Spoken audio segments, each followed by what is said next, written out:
with stories and testimonies on how they have been experiencing connecting with that child by going back to the shack, the place where they got hurt, and by also doing different things, just talking to that inner child, or what we did last week when we went out and we interviewed our child. And I love the stories that we have heard from all of you. They've been amazing.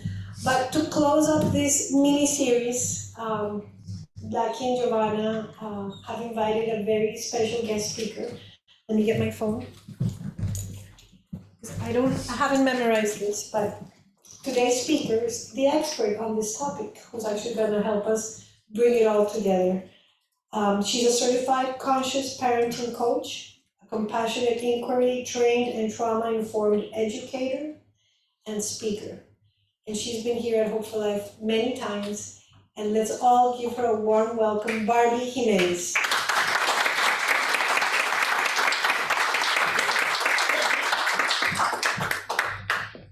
Thank you, guys. So thank you, Gigi, for asking that first question. I was going to ask how many of you have been here for the past two sessions that Gigi shared with me, and I just have to say, incredible. So I struggled after watching what Gigi did for 2 weeks because it was so complete and so all-encompassing that I was like, well, what am I going to talk about? So I am going to focus more on parenting in a conscious way, but everything I'm going to talk about, you can relate to your inner child or to a child standing in front of you. So how many people here are actual parents? Okay, so how many of you have children that are younger than adult age, which is 18? Okay, perfect, good to know. All right, so I can't see without these. Oh, so there are some grandparents in the house. And grandparents, awesome. Yes, and that's a whole other journey too. I haven't been on that one yet, but from my mom, I love the idea that you can love them and then give them back. And you get to sleep. All right, so. Go to the next slide. So this is my family. So I have a 17-year-old son and a 20-year-old daughter, which is still incredible to me. She's on a European cruise right now, out in the middle of the Atlantic Ocean. And my story of why I became a conscious parent coach is that I was not a conscious parent. I was trained in education, right? My background is in education. I have a bachelor's and a master's in education and early childhood. And do we have any educators in the house? Okay, way to go. I remember being trained, I don't know now, but back in the day when I was in university, I was trained to focus on rewards and punishments and behavior modification. And I was considered an awesome teacher with all the accolades because I could control my class. Because I had 25 kindergartners and I can keep them all in line with rewards and punishment. Meanwhile, I was miserable because I was like, this doesn't feel good. I don't understand. I'm yelling at them. It doesn't feel good, and I don't know any other ways of doing it. So after a few years, I left the classroom. And I tried private schools, charter schools, public school. I ended up opening my own daycare at my home, and that was licensed. And I did that for 7 years and did it my way. And so that was the beginning of my journey. When I had my children, and I started to parent from rewards and punishment, timeouts, yelling, I couldn't keep it together. I was angry all the time. I was yelling all the time. And it didn't feel good. And every night I would go to bed saying, I'm gonna do it different tomorrow. And I'm not gonna yell tomorrow. And I still get emotional.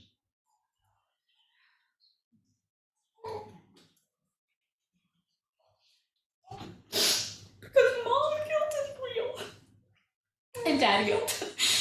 And it hurts. And you wake up thinking, I'm gonna do it differently today. And then you yell. I hit my kids. I was hit as a child. I spanked my kids. And so it didn't feel good. And I knew there had to be another way. But I didn't know what that was. Because nobody was talking about it. And every expert was telling you that I was doing it right.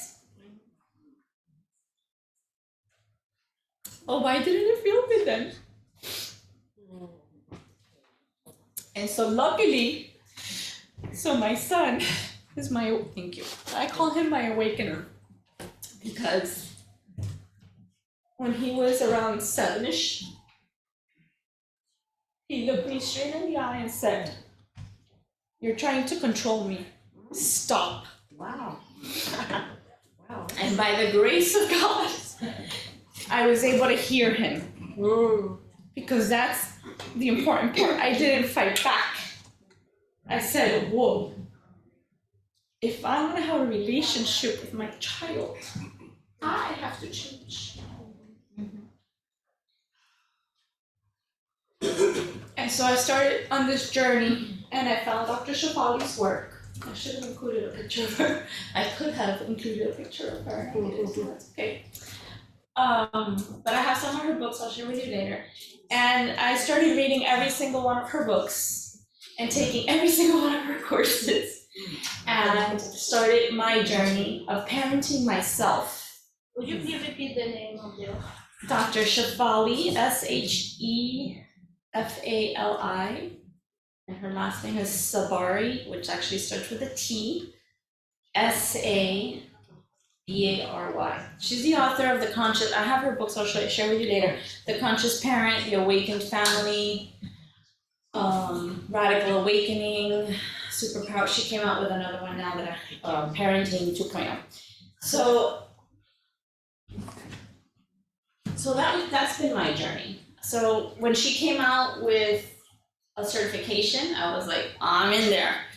And I jumped in and I started to put everything that I had learned on my journey to practice to support other parents and to tell them there is a different way.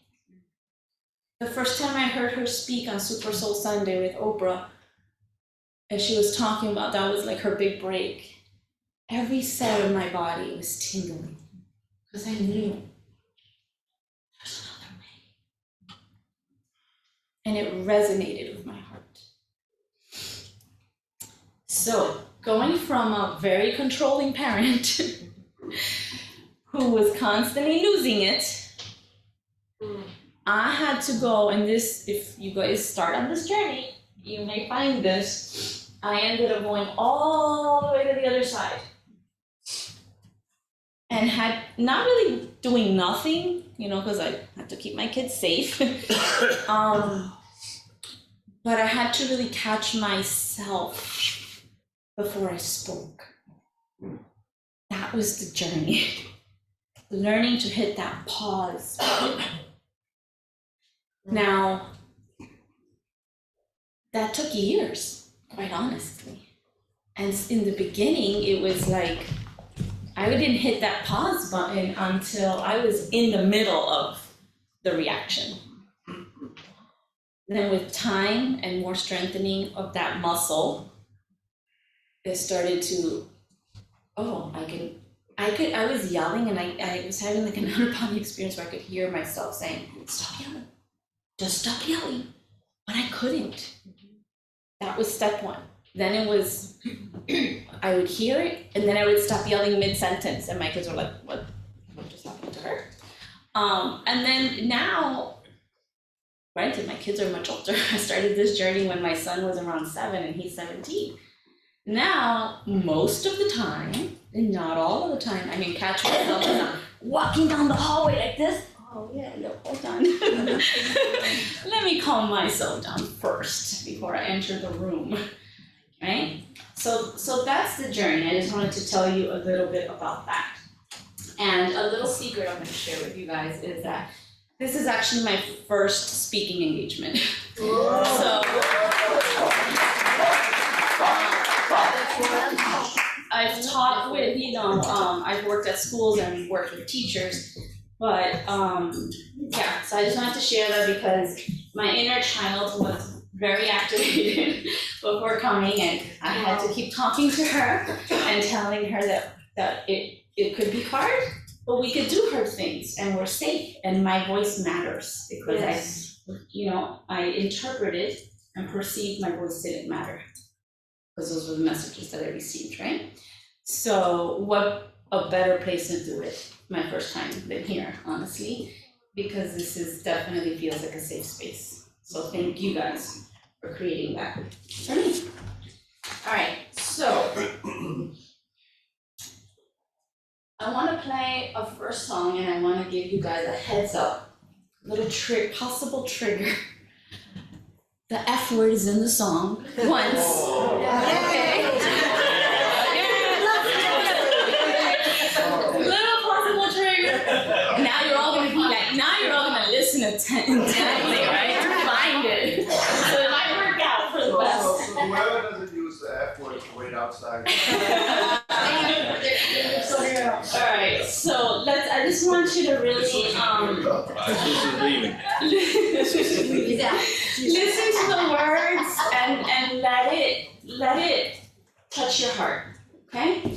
And then we're gonna jump into the agenda and us making practice. So go ahead.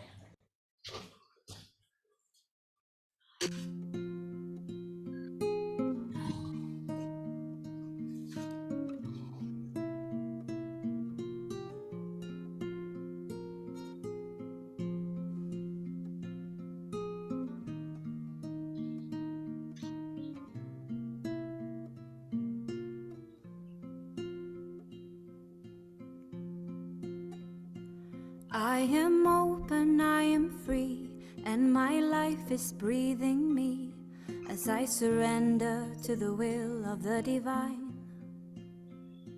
No more stories of the past, I am shedding skins at last, and I realize I'm already in heaven. The moment I stop running from the demons in my head, and instead I choose to love them. When saying yes to life, both shadow and light, my suffering is done and I come alive. I am born and I will die, by each breath a final sigh. It doesn't matter where I go, I cannot hide. But when I find my sense of peace, I can walk through hell with ease. I might fall 1,000 times, but I shall rise. And the moment I stop running from the demons in my head, and instead I choose to love them. When saying yes to life, both shadow and light, my suffering is done and I come alive. I want to feel it all. I wear my heart on my sleeve, saying, here I am, can you see me? Oh, I am beautiful and fucked up in the most glorious way. When standing in my truth, who cares what people say? 'Cause the moment we stop running from the demons in our heads, and instead we choose to love them. When saying yes to life, both shadow and light, oh, our suffering is done and we come alive. Oh, the moment we stop running from the demons in our heads, and instead we choose to love them. When saying yes to life, oh, shadow and light, oh, our suffering is done and we come alive. Oh, the moment we stop running from the demons in our heads, and instead we choose to love them. Oh, when saying yes to life, oh, shadow our suffering is done and we come alive.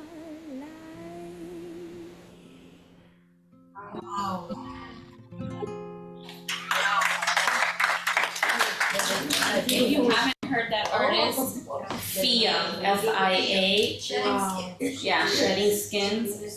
I'm gonna play 2 or 3 of her songs today.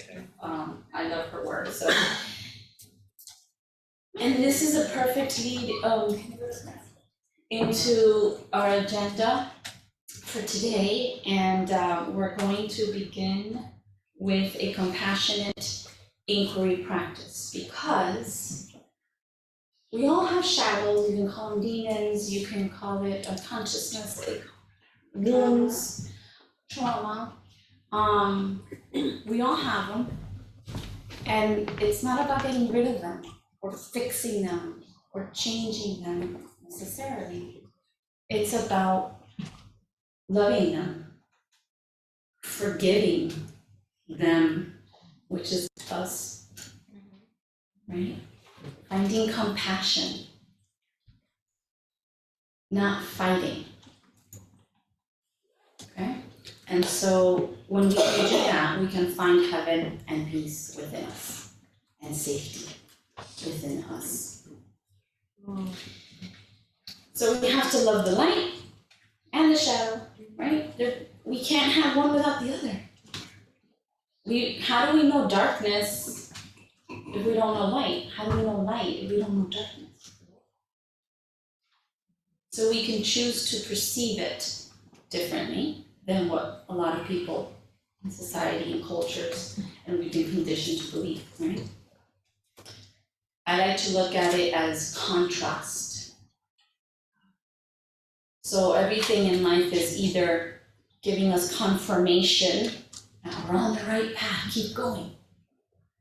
Or, ooh, that didn't feel so good. That must be contrast to redirect me. That's all it's doing. Because there's a gazillion different paths. And we have the choice to choose which one. And today it's this one, and then tomorrow it's that one, and then the next day, oh, that one feels right. There's not one direct road. And so the contrast keeps bringing us back to a different path. But we're gonna get to the same place. If there were even a place to get to, honestly. All right, so I'm gonna invite you.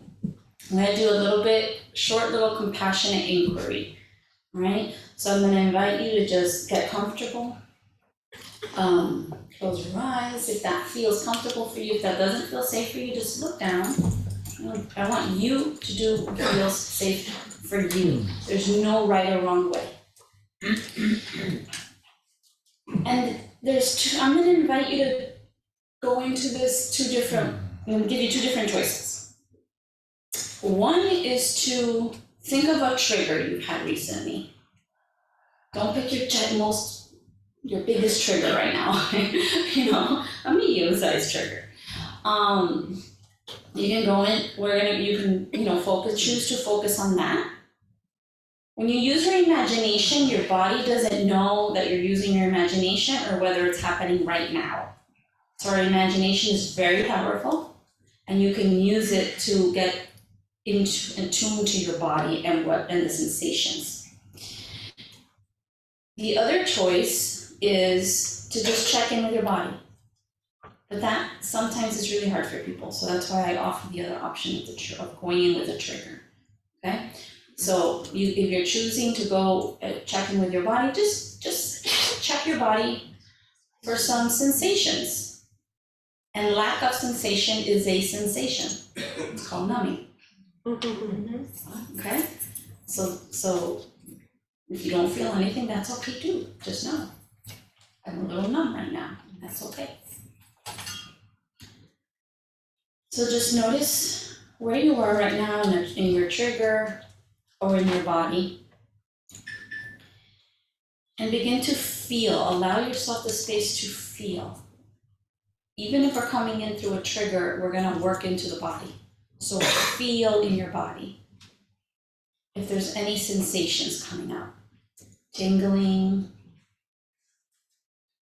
pressure, heat, coolness. It's endless, the different sensations that you could be feeling. And just focus on that sensation. And allow it to be here with you right now. And notice if you're fighting it. Notice if you don't want it to be here. That's okay too. Just notice.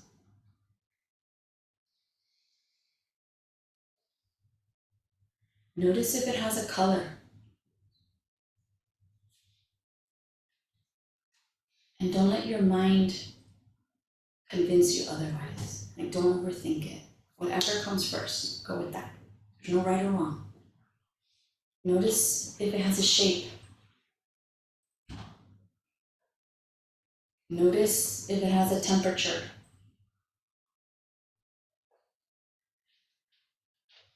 Notice how big or small it is.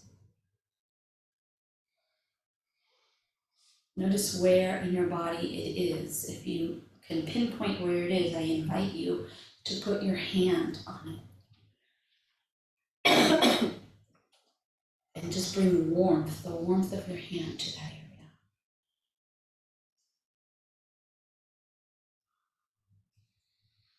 And now see if that sensation has a feeling under it.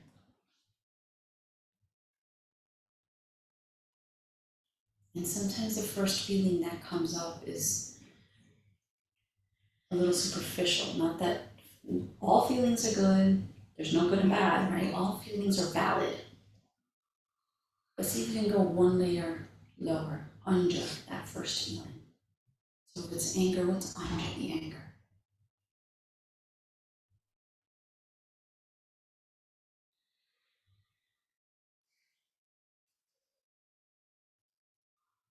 And then I want you to notice if a memory comes up. Don't judge it, don't make it right or wrong. Just notice if a memory comes up.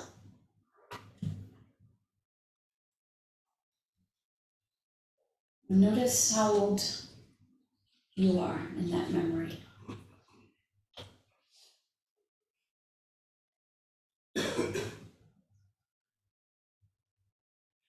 Notice if there's someone with you.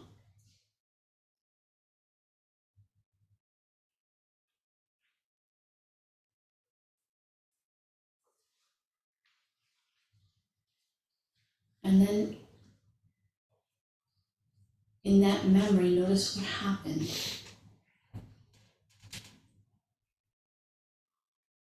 What did you begin to decide about yourself?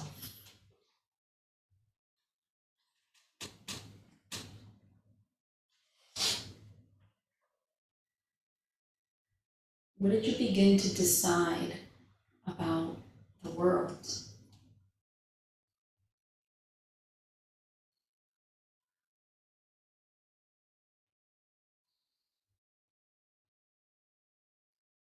What did you begin to decide about your caregivers or whoever was there with you or not there?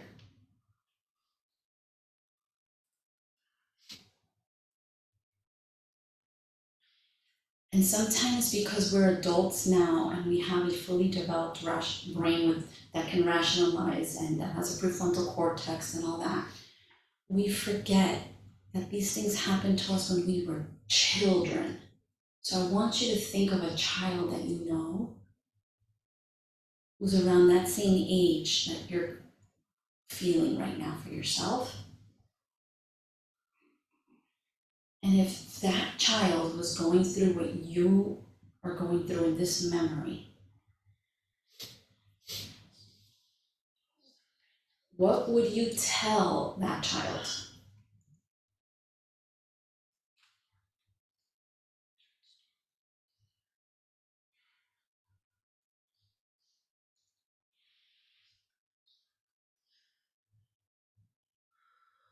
Allow yourself to tell it to that child.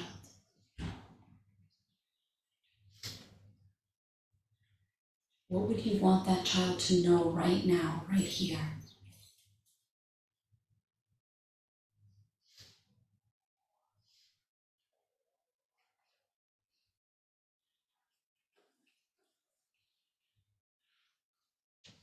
And it may sound something like, you're safe. This is hard.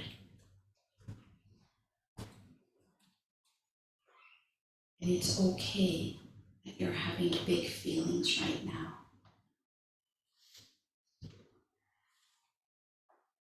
See if the adult self who's here with you can allow space for that part of you to be here. And if it can't, that's okay too. That's just more information.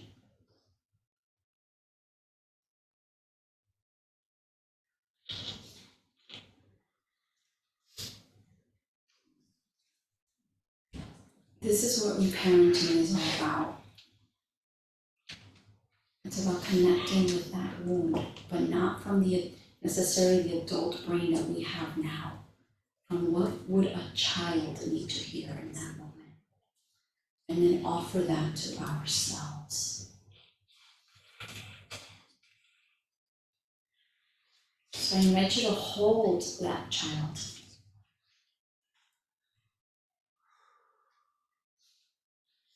Let that child know you did the best you could, because look, we're alive.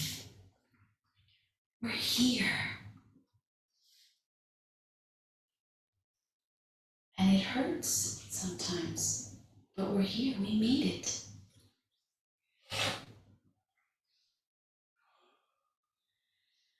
And now, I'm here to see you. And I'm not gonna abandon you. We can continue the journey together.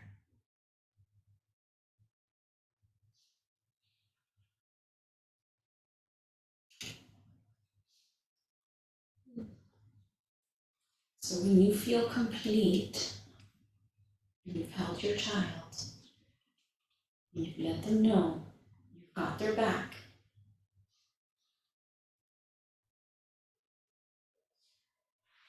You can begin to bring yourself back into the space here and now. Maybe move your body around, move your neck, move your feet, shake it off a little bit. Take a deep breath.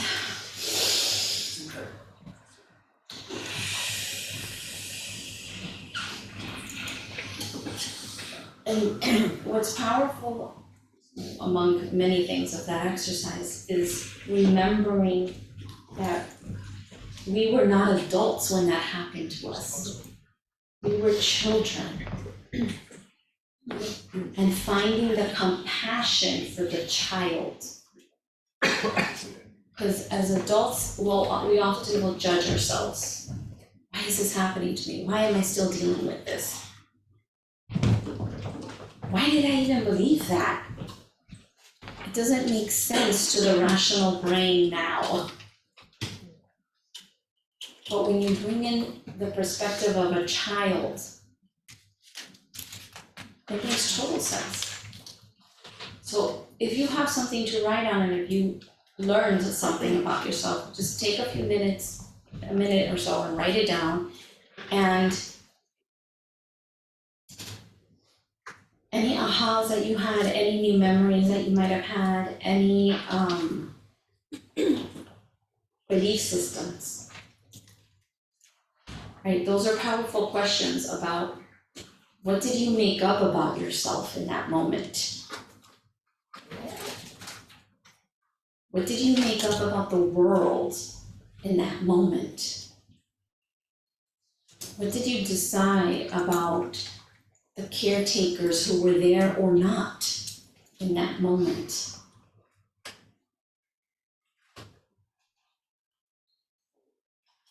And the fact that, let me ask a general question. Those of you that had a memory come up, how many of you had a caretaker or an adult to process that memory and that experience with? Raise your hand.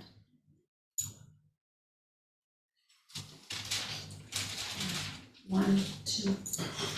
And that's what trauma is. It's not the incident that happened. It's that nobody was there to help you understand it, to help you process it, to help you feel it. And so that's why it gets stuck in the body. And there's another amazing book called The Body Keeps Score. And that's why you go into this through the body. Because the body holds every single memory.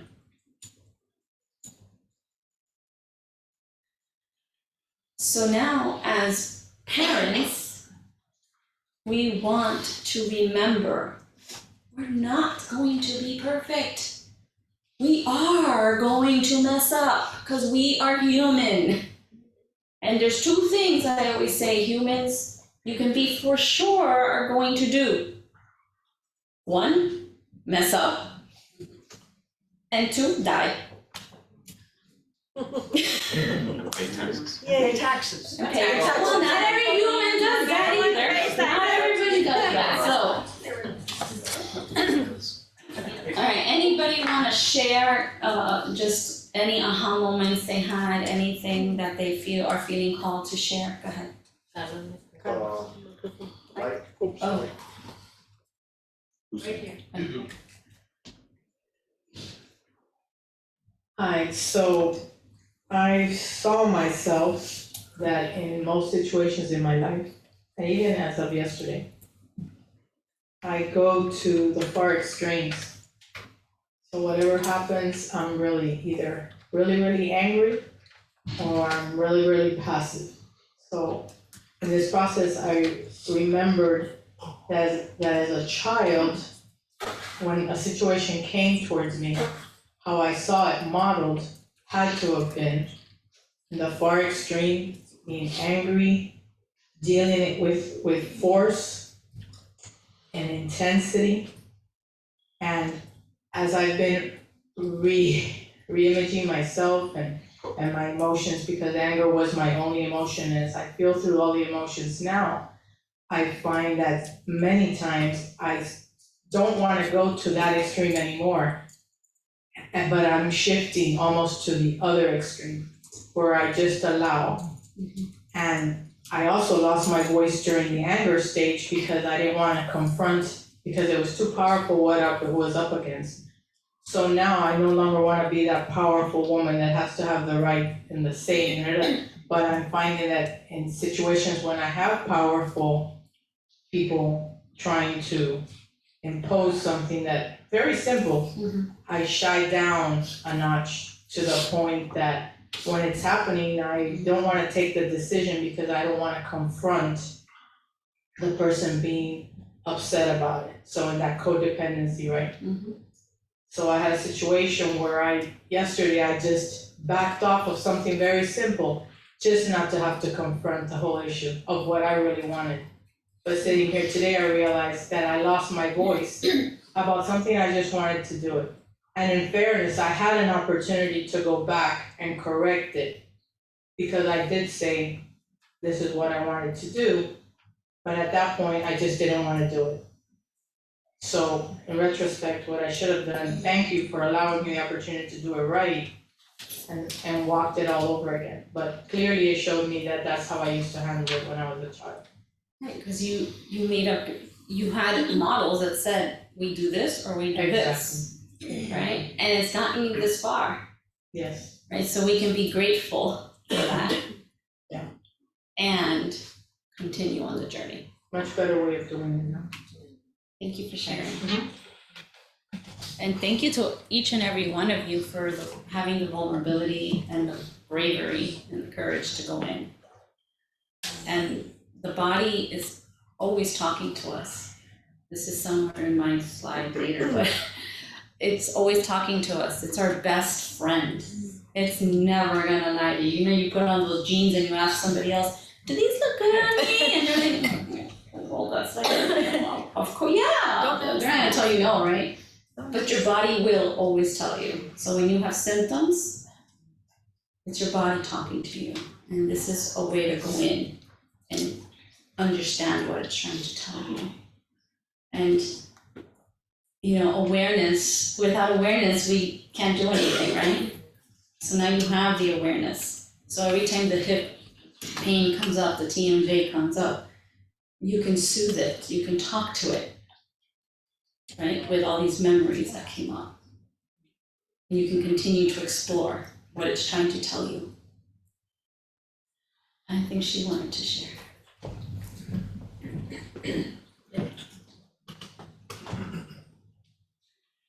Thank you very much for guiding us through this experience. Has been wonderful for me. As I closed my eyes, I was thinking in my 2 songs. I think this is the very first time that I'm going to share that I had another son, that he was born and he died a few hours later for complications. So my second son, at the age of 28, he took his own life. And then I was talking to them, and I was telling them that I have been feeling guilty for a long time, trying to find answers. But again, as you were guiding us through these moments of reflection, I told them that I did everything I could at that point in time by the circumstances that were surrounding me. So I told them that they never left. They are here with me all the time. And I am in peace now, of course. There will be times that, we have to face the battle many more times. But thank you very much, because I feel in peace. I didn't even cry. So that's a huge improvement for me. Thank you so much. Thank you. Thank you for sharing.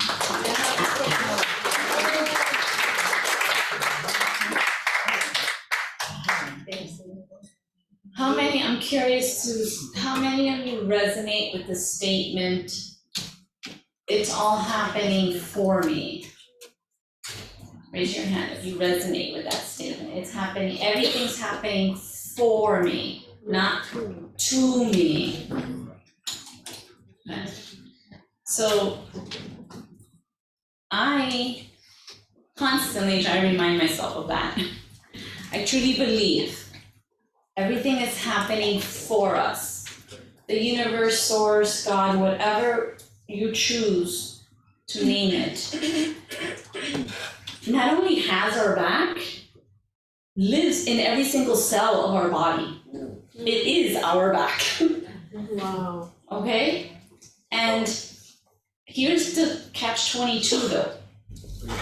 If you believe that and choose to live in that belief, then when something difficult that we're perceiving as difficult shows up, like losing a child, we still have to remember we don't get to pick and choose. Or if we believe this, it goes for everything, including something as hard as that. And that gives me comfort. You know, last night I was at an event with my husband and my son called and says, remember he's 17. Hey mom, I'm gonna go out with my friends. We're going to an abandoned building and then we're gonna go hang out and sleep at my friend's house. Okay. Why are you going to an abandoned building? Oh, because my friends found it and it's fun. And it's abandoned. And it's abandoned. And I'm like, oh. And my class had just started, like I'm going back in now. And I'm like, okay. if I have the universe in every single cell of my body, guess what? He does too. And I gotta remind myself that constantly. I visualized him, surrounded him with his light, and said, I know he's safe. And turned off my phone. Ooh, that's hardcore. And then started breathing through it. Hardcore abandonment. That's Navy SEALs.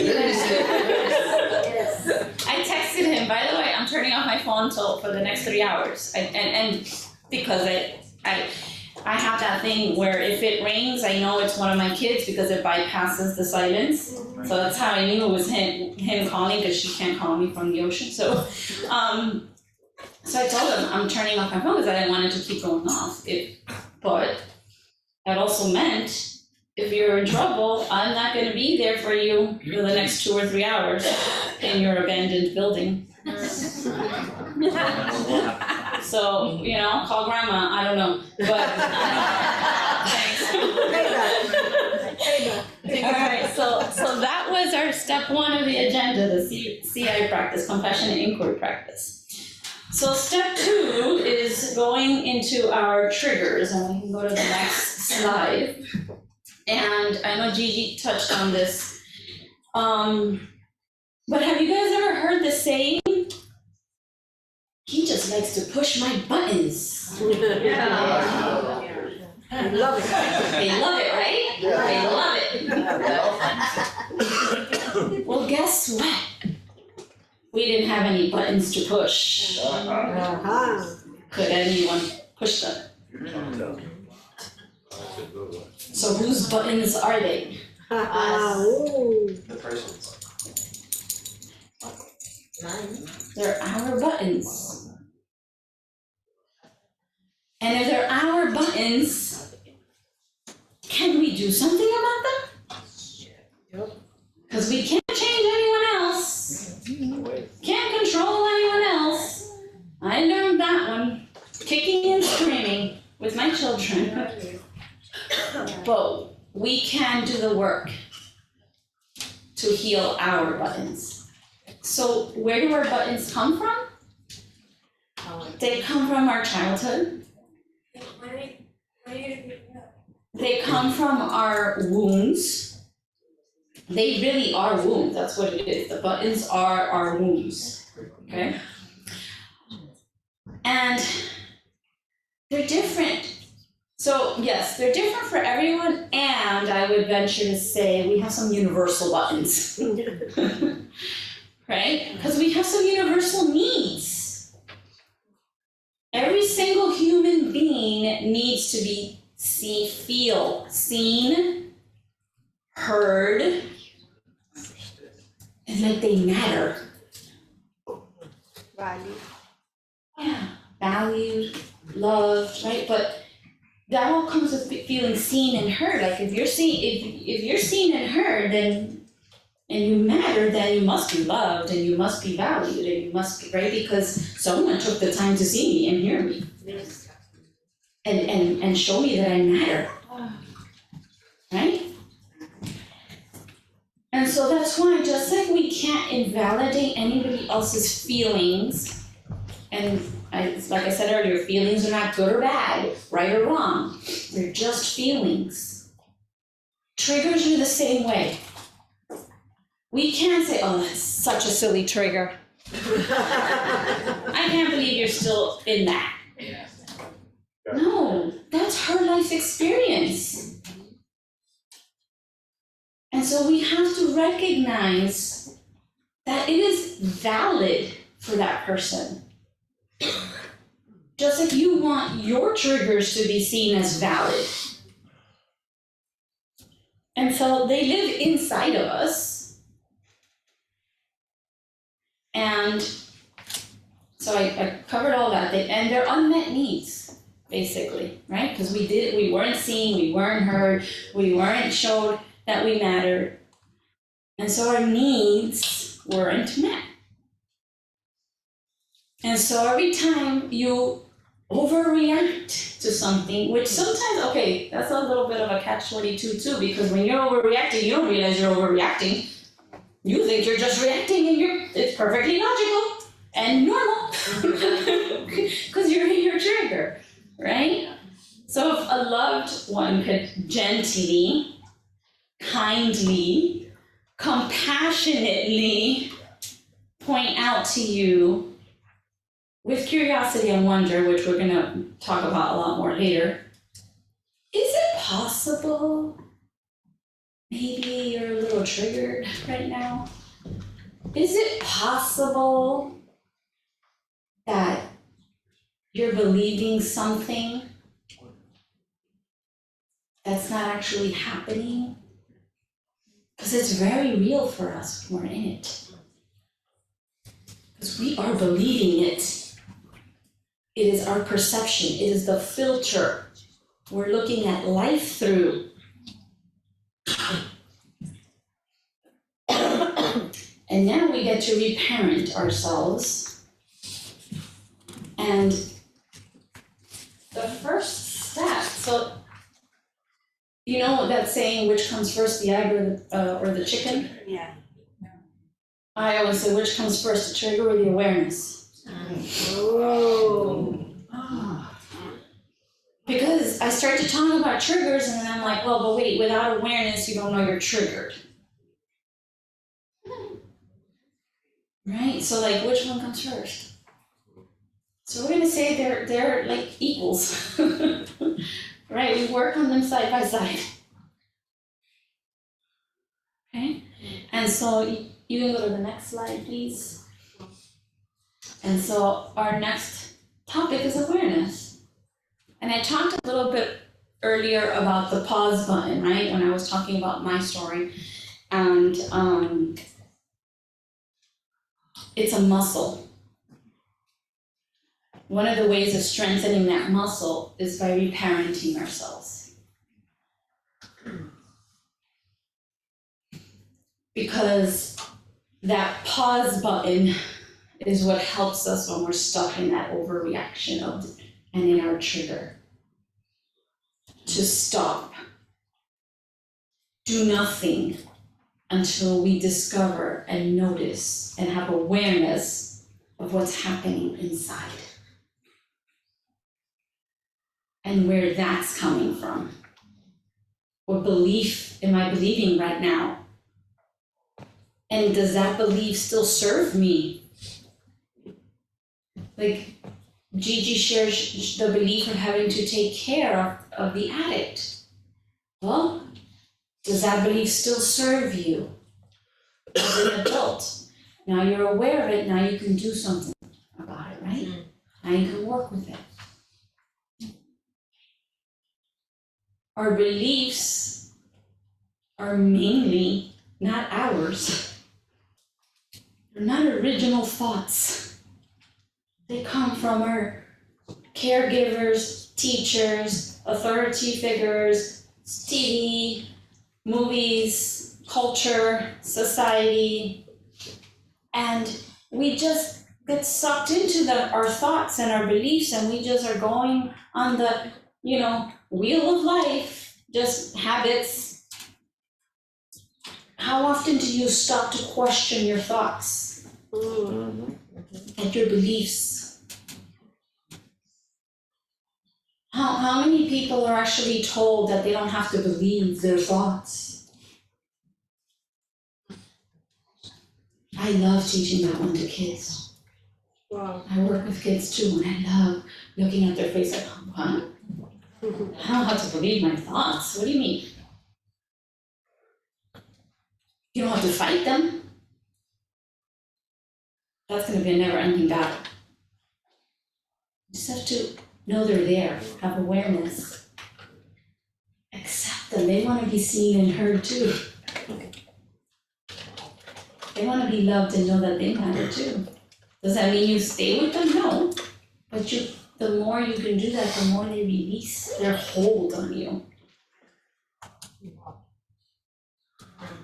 I started to notice that whenever I got triggered, I would go clean the kitchen counter, even if it wasn't dirty.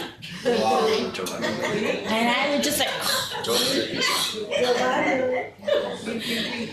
and I had no idea why I was doing it. And I was a little bit of a perfectionist. I say I'm a recovering little CD personality, type A, you know. Until one day I realized what I was doing. It's like, oh, I don't want to feel. I don't want to become aware of what's happening. I don't want to deal with it. I'm just gonna go clean my kitchen counter because I can control that. Yes. I can spell. Right? And sometimes it is helpful to do something that we can control, like clean out a drawer, right? Or do something because it gives us that sense of control. But can we do it with awareness of what we're doing? And then can we go back and feel the feelings and explore the triggers and understand the buttons? Barby. Yes. Like I can relate a lot to that. Like whenever something triggers me, like immediately it's like I go clean something that's clean, I go organize something that's already organized, I reorganize it. But I realized too that because I've been in the journey and when nothing calms me down, I realize that when I go and I have no control of the situation, I'm totally dysregulated. So when I go and begin to fold clothes or begin to clean something, I go from a 10 to an 8, and then I see myself just like coming down.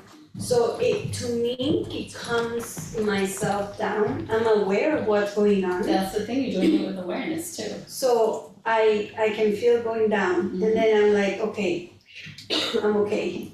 So because when you're in that 10 and you're dysregulated, and we're gonna talk about this, you can't access the prefrontal cortex. You can't your brain is offline. It's gone. So you can't problem solve and come up with solutions. So that's why I said, yeah, it's okay that you're doing that because you're able to control something and it's soothing you. And then when you come back down, like you said, shared, then your brain starts to come back online. And then you can choose. Then you have choice. Okay? Well, but Barbie, I think we have to be careful what we calm down with.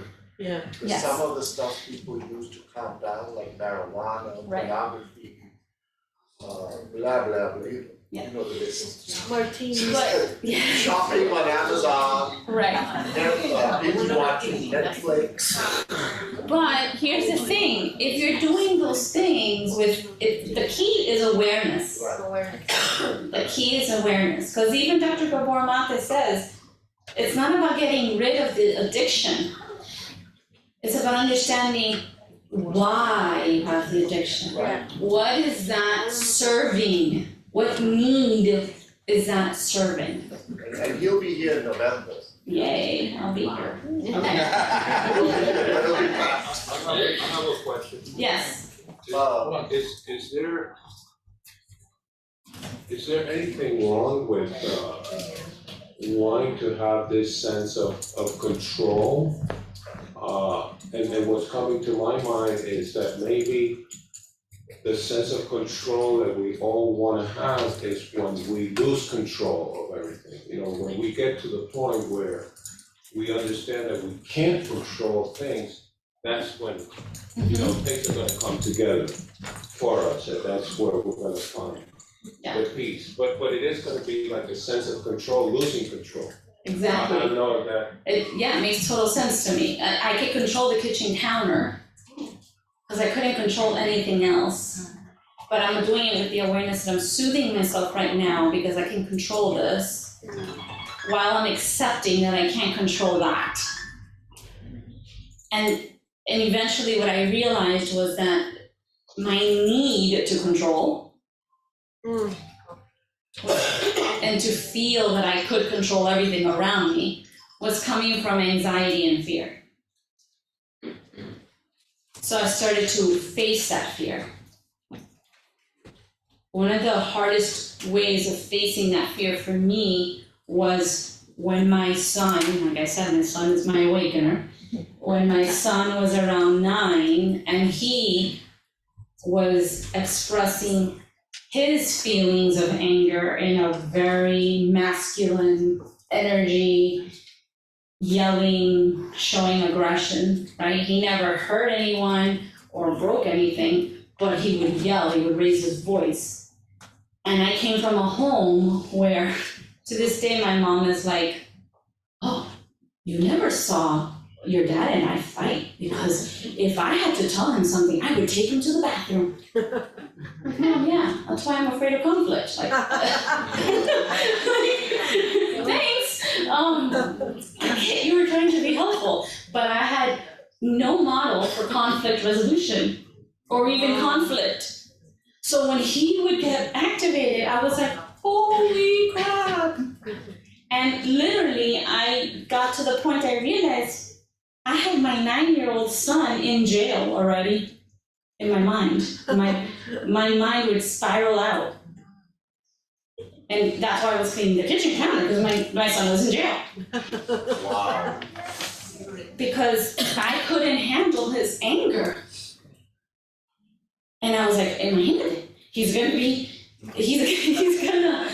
go out there and he's gonna lose his shit. Like he's losing it right now, and he's gonna get punched and he's gonna get into a bar fight. Like he was already at a bar, I can't even drink. And he was gonna end up in jail. That's where our mind takes us if we don't question our thoughts and become aware. How you regulate that? How you regulate when you're in that state of mind? Just a lot of inner exploration, a lot of, learning to hit the pause button and sit with it and see what comes up. And wait, where am I feeling this right now? What was the first time? What's the What's the feeling underneath the behavior that I'm observing? We're gonna go into that too. Okay. So let me see. I think I covered everything on this page. I know where. Okay, so like I touched on, and like Giovanna, mentioned dysregulation, right? That's our nervous system. Sometimes it helps to think of our kids, our inner children, other humans as a nervous system. Because the personality sometimes gets in the way, right? And sometimes it's hard to get past the personality. And so you think of, well, they're a nervous system. I have one of those. I know how that works, right? Their nervous system is dysregulated. And then, oh, okay, I have skills for that. I know what I can do with that, right? My son was dysregulated. He didn't need me to be in my mind putting him in jail. He needed me to become this container for him. He needed to feel from me that I could handle his feelings. Wow. Because if I can't handle his feelings, how the heck is he going to when he doesn't have a fully developed brain? Wow. And so there's something called mirror neurons, right? And when we can regulate, so first of all, the prefrontal cortex is not fully developed in front of the brain. We're gonna see a video on this until about 25. Okay? In the meantime, guess who's they're borrowing? Ours. Which is immature. And who couldn't we borrow from? Our parents and our teachers. And this is how it gets all handed down, the lineage, right? So they need us to learn how to regulate so that we can offer a few mirror neurons to help them regulate. right? Our biggest job is to be the container, to be able to hold space so that they can sense that, oh, wait a minute, if they think I'm okay, I must be okay, right? But if we're like, oh, I have to go clean the kitchen counter, I don't know, right? They're like, oh, this is really bad. This is really bad, I don't know what's happening here. Okay? And these are the messages and the beliefs that they start to get and believe. And we're not even doing it on purpose. Right? They need a dual. And most, listen, I always say, if you screw up your child just a little bit less than you did good. Yes. And if we were screwed up a little bit less, we'd be doing good. Well, everybody's doing the best they can. Yeah, I got You know? This isn't about blaming our parents. They were doing the best they could with their life experiences. Right? It goes back to that statement, it's all happening for us. There's a reason. I believe we chose our parents. Try that one on. And our children chose us. We are journeying together for a reason. Oh. Okay? So that's a hard one to swallow at times. So the nervous system is, okay, yeah, finish this and then we're gonna break.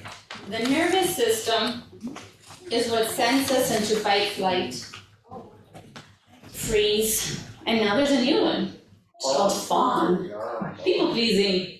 Finally came up with a word for that one. Fawn. Fawn, okay? And that's what I mean by your brain is offline. You go into your survival. Or emotional. So the overreaction.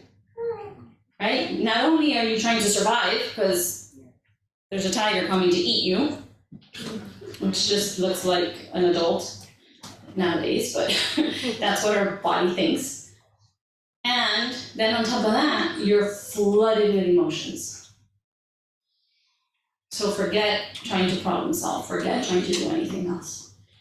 So we'll go on break now, and then, Not yet. oh, not yet? Giovanna will say something. Oh, okay. She's gone. Wow, wonderful.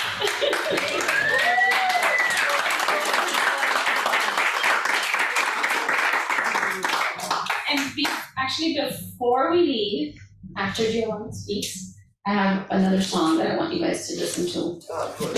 before we head out. Does it have the F word? Sing the song.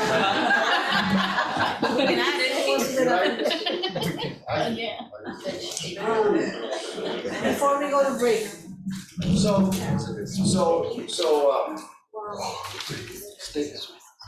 Isn't she amazing? Yeah.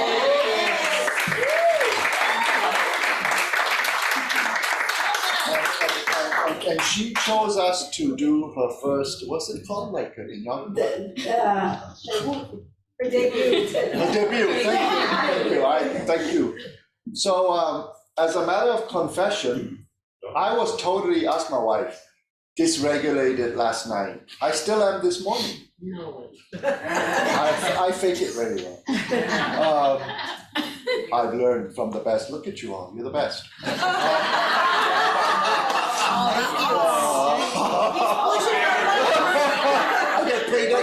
I get paid extra for that. Right? I get paid extra for that. Big bucks to push all your buttons. I'm very good at that. I'm a very good button pusher. No, but this is amazing. And you know, the thing is, okay guys, just stay here for a second, please. Don't leave the room back there. Thank you very much. Hallelujah. Yeah. No, I don't need a mic. Oh, they can't hear me. Jojo says he does. Soon need. And Barby's very kind. We can't regulate because we were not regulated, and we're still not regulated because we have 4 children and we have 6 grandchildren. 7. 7. Oh my God. Oh, you don't know? And I see how Giovanna still has to regulate our 17-year-old 3 times a day.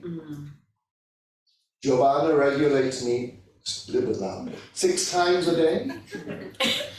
No, really, these are real conversations, right? Because supposedly we do real here. We don't do the bullshit. Because the bullshit is all leave. Hope4Life. Because we don't do it here.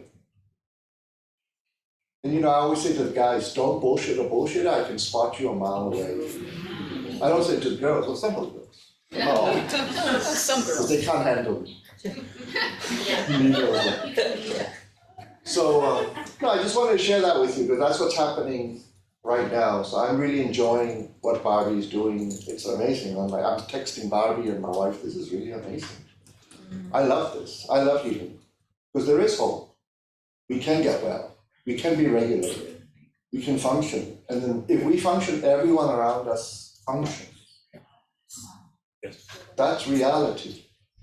You know, okay.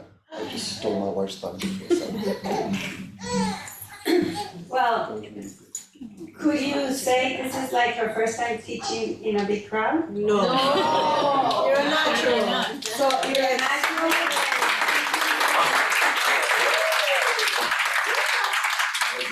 Oh, thank you.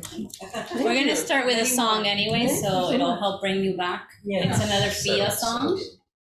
So just sit with it, let the words permeate, feel it, allow yourself to feel, if you feel safe enough to. Or I struggle and fight, trying to get it all right. I push away the very thing I want, thinking it's all up to me, deciding how it will be, forgetting that I'm guided by the one. The more I struggle and fight, trying to get it all right, I push away the very thing I want, thinking it's all up to me, deciding how it will be, forgetting that I'm guided by the one. So I forgive myself over again, 'cause I'm doing the best I can. And there are no mistakes, I learn every day, and the universe is showing me the way. But sometimes the egoic mind is strong and making me blind. Oh, I run around believing all the lies, when choosing love over fear, a lens that's so bright and clear. All is here, there's nothing to be found. So I forgive myself over again, 'cause I'm doing the best I can. No, there are no mistakes, I learn every day, and the universe is showing me the way. And I'm giving up the need to know it all before. I am mastering the art of letting go. Yes, I was put here for a reason, I feel it in my bones. There's a purpose on this earth for my soul. So I forgive myself over again, 'cause I'm really doing the best I can. And there are no mistakes, I learn every day, and the universe is showing me the way. Yes, I forgive myself over again, 'cause I'm doing the best I can. And there are no mistakes, I learn every day, and the universe is showing me the way. Yes, the universe is showing me the way. The universe is showing me the way. The universe is showing me the way. Yes, the universe is showing me the way. Oh, the universe is showing me the way. So that brings us back to having compassion for ourselves, forgiveness, letting go, the universe. Really wanted to be heard. Can you say the singer's name one more time? FIA, F-I-A, FIA. The universe is in every single cell of our body, right? And so, that being said, we also live in 3D, right? We live in a body, in a world. And so it helps to know how our body works, how our brain works. And it's a dance between those two worlds, right? Of trusting, it's not even trusting, knowing the universe is guiding us, and understanding how our brain works. So now we're gonna watch a really short video of Dr. Dan Siegel talking about how the brain works, because that's what's guiding our nervous system, right? And he calls it flipping your lid. This is a great one because it brings a picture. You have a hand that you can use, and you can, I love teaching this to kids as well.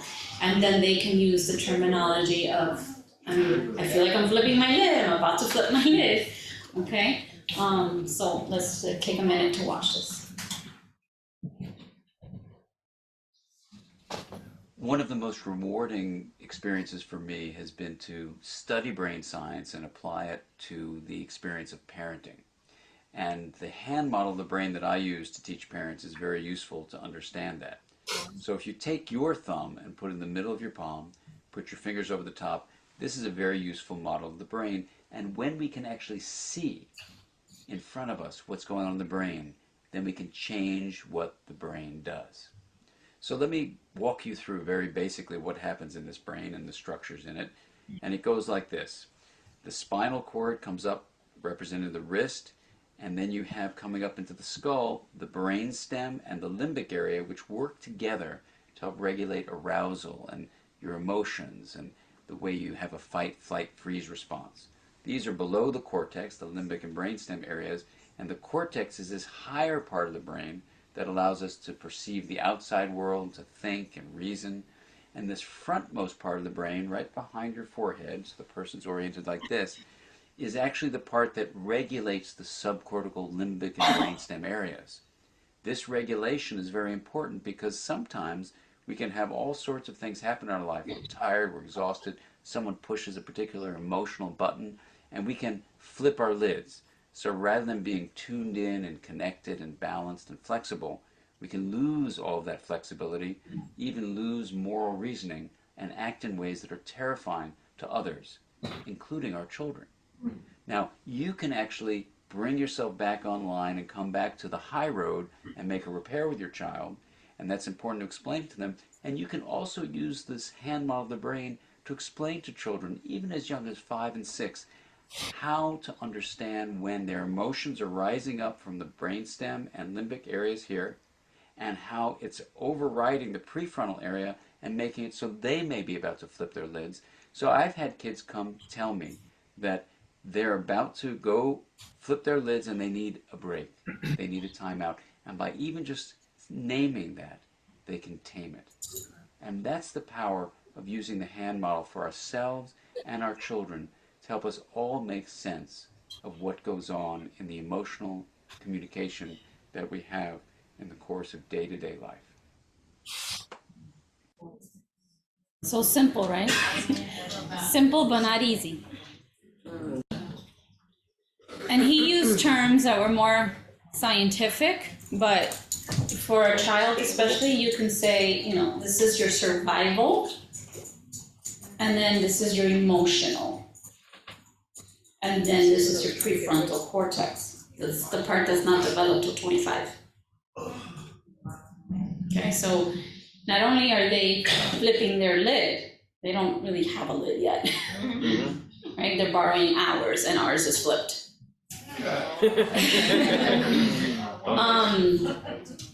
And so another thing that I come across and I tell my clients often and parents I work with is for some odd reason, we forget that children are the same race as us, like they're human.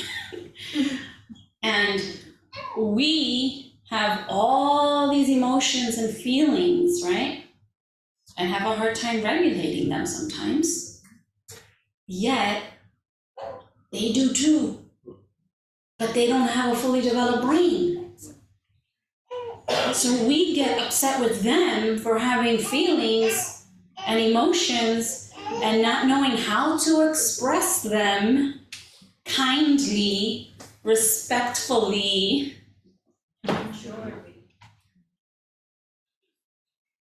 But how can they? Their brain isn't even developed. How can your inner child express after what it's been through? In a kind, gentle, compassionate, respectful way, right? So again, forgiveness, compassion, understanding, acceptance. You gotta do all of that first.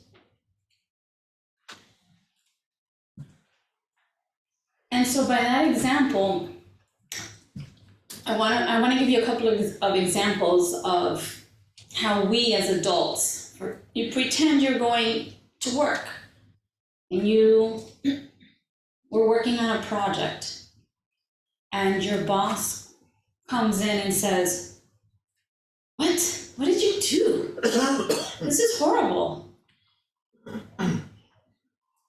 And you have all these emotions, but you have a fully developed brain, so most likely you'll be able to keep it together. You'll go rant and rave later, right? But you have all these feelings come up, and you know it's not gonna be helpful in that situation to react, right? But you still have all those feelings there.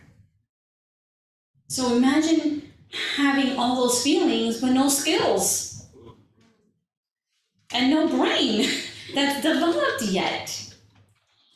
Can I ask a question? Can we save it to the end? Yes. I am gonna, and I forgot to say that in the beginning, I am gonna do Q&A at the end. Okay. And I'm okay with staying later too if anybody else is okay with that and needs it. And here's another example. I like food. I don't know if anybody else out there likes food. So I always have a food example. So if your thing is not sweets, replace it with salty or whatever it is. Okay, for me it's sweet. So you have a really stressful day. You know there's chocolate cake in your fridge at home. Yeah. You're driving home and you're like, we're not gonna do unconscious eating, okay? We're gonna do it with awareness. We know that we're looking forward to that chocolate cake for comfort. Yes, it's not the healthiest, but we have the awareness. I just need a few bites of that cake, and then I'm gonna sit with my feelings, okay?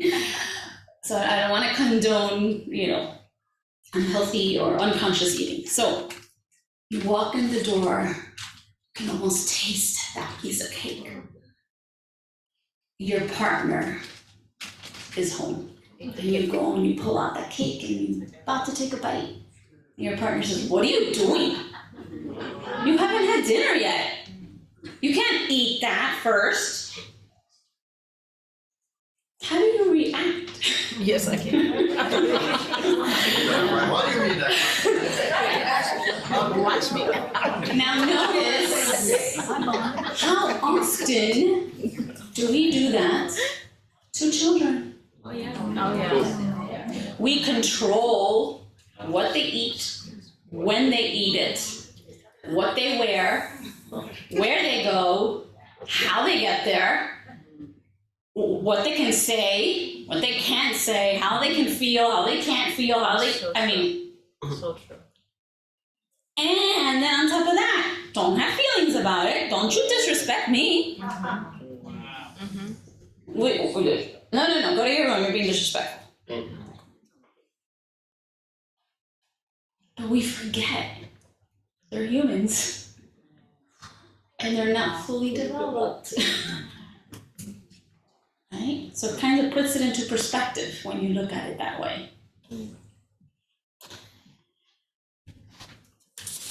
So I was gonna do an exercise, but for sake of time, we're just gonna keep going. And it was very similar to that, right? Like, how did you feel in your body when I gave those examples? Did you feel like, so go back to that boss or something similar for you, okay? And notice, do you feel like open and accepting and tell me more when your boss treats you like that? Devalued and disrespected. Or do you feel closed and defensive and ready to fight back? Well, that's our survival. That's what's supposed to happen. Right?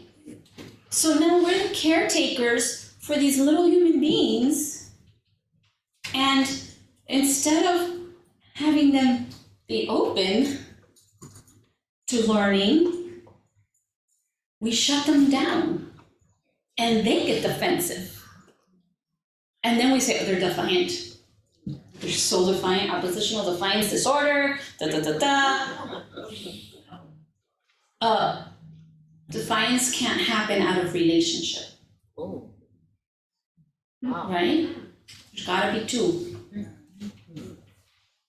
The kid's not gonna be in his room alone being defiant. It's all about relationship.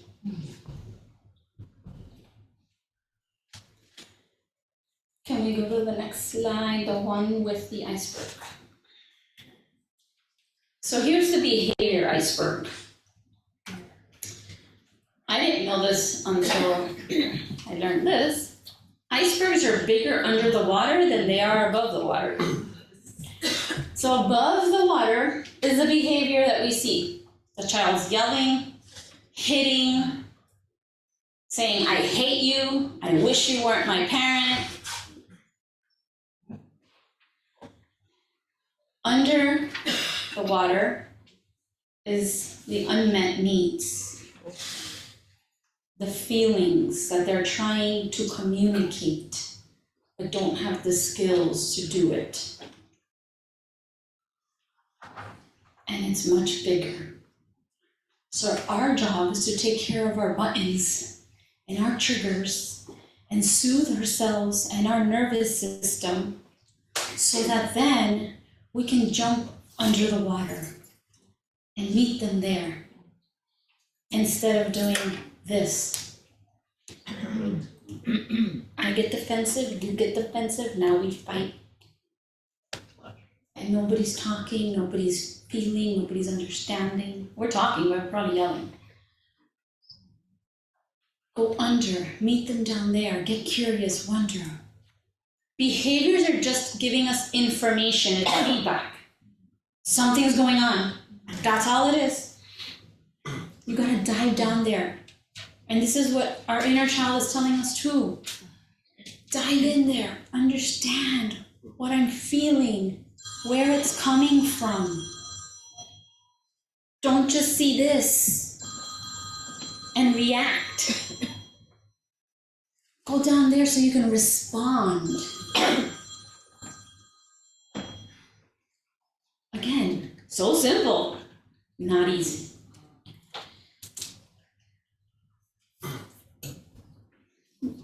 You know, when I first heard this little fact, I was shocked. Do you know what the #1 predictor of a successful life is? Deferred gratification. Emotional intelligence. Say it slowly. The #1 predictor of a successful life, whatever a successful life is, we're not gonna get into that, is emotional intelligence. Think about it. We can't live in isolation. We're not wired to live in isolation. We are always in relationship to ourselves or to another human being or an animal, but we're always in relationship. And if we don't have skills to regulate ourselves so that we can be in that relationship from an authentic, healthy, whole person, then how can we be in a healthy relationship? How can we not lose it when our boss is unconscious and hold down a job? How can we help our kids to learn these skills if we don't have them? Because I'll tell you something, it's not what you tell them that they're learning, it's what you're doing. They're constantly watching.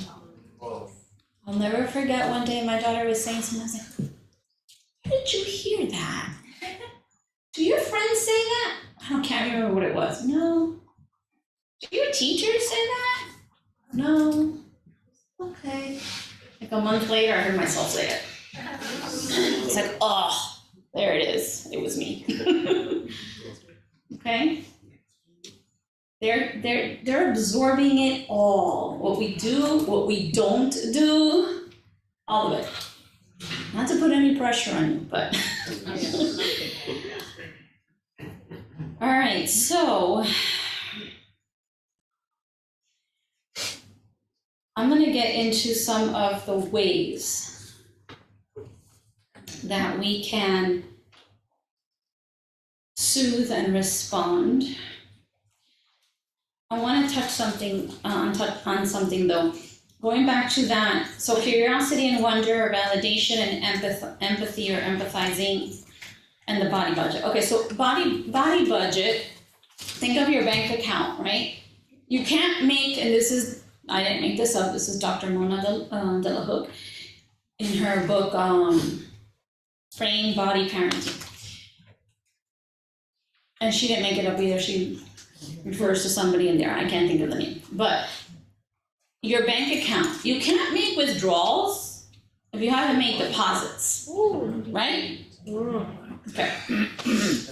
That's the same way the nervous system works. You can't make withdrawals from your child's nervous system, which, what's a withdrawal?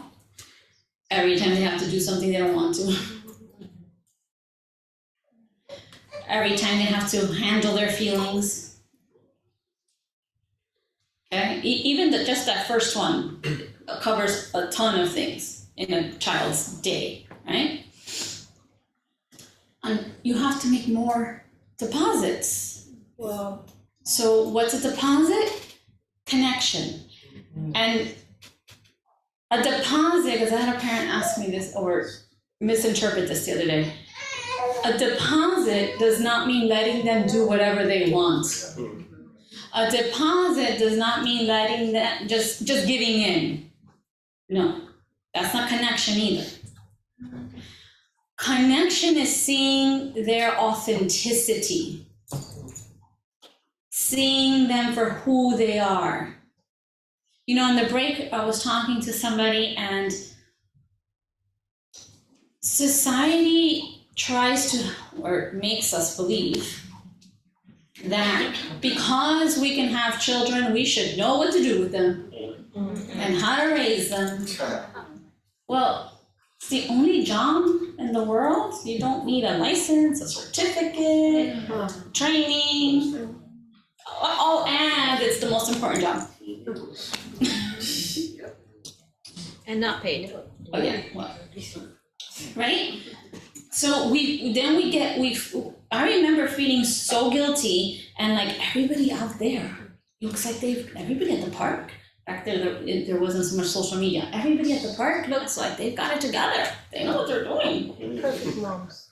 Yeah, and I'm at home like, what the hell is going on? I can't stop yelling. Right? And that's part of why I do this work, because we don't talk about it. And everybody believes everybody else has it all figured out. Why don't I? And it's just that they're not talking about it. And it's BS that we're supposed to know what to do. It's just supposed to come to you. There's training out there for this. Because we don't know. Just like I had no idea behavior was trying to communicate something to me. So going back to the body budget, the connection. Connection is just spending time with your child for the sake of spending time with them. With no expectations, especially as they get older. You know, sometimes we have to grieve as parents that the little fantasy world we had created in our heads. Mine was so beautiful. We were gonna have dinner together every night. My kids and my husband were gonna help me cook. that work out? And we were going to, you know, sit down and have all these beautiful conversations, deep, heartful conversations. Yeah. And then, when reality sets in, you're like, what's wrong? And then you're fighting. Remember that song, Letting Go? We're fighting to get that fantasy to being real. But now we're not in the present. We're in our story that we created in the past, and we're in fear that we're not creating it towards the future. But we're not here. We're not here. Right? So we have to grieve that those fantasies aren't real. And it's okay that we did it. It's okay.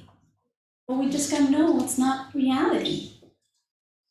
And it's not something to aspire to.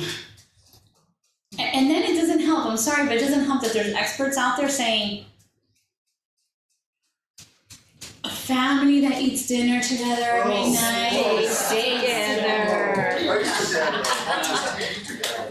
Prays together, stays together. That's my next passion, is to break this idea that I think is out there of connection equals perfect children, perfect family, no problems, we're all happy. Baloney. Baloney, baloney. Okay? The Hebrew word for bullshit.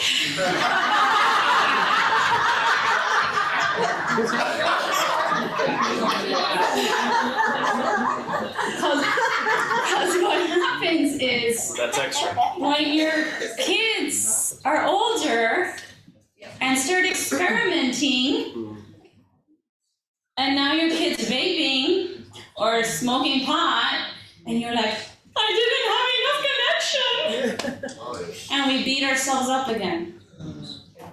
I didn't do it right. We didn't have dinner enough together. Right? But one is not indicative of the other. They're not equal. One does not equal the other. You do this work because you choose to. For you, not even for your children. For you, because it doesn't feel good to do it the other way at some point. Okay? But it's not for them. Sometimes, yes, sometimes they are the catalyst that gets us there, right? But it's not for, we have to eventually come to the realization it's not for them. It's for me. It's for how I want to show up in the world.